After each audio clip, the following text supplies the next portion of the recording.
ये पानी का तालाब बना हुआ है, चेक करें। हज़ारों साल पहले बनाया गया था और हज़ारों साल पहले बनी हुई कंस्ट्रक्शन ज़रा देखते हैं कैसी थी।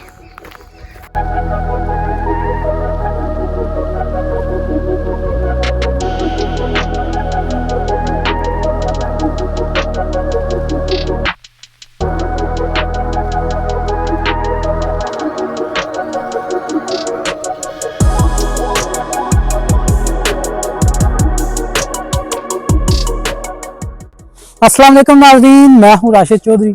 आज हम टीला जोगियां पे मौजूद हैं।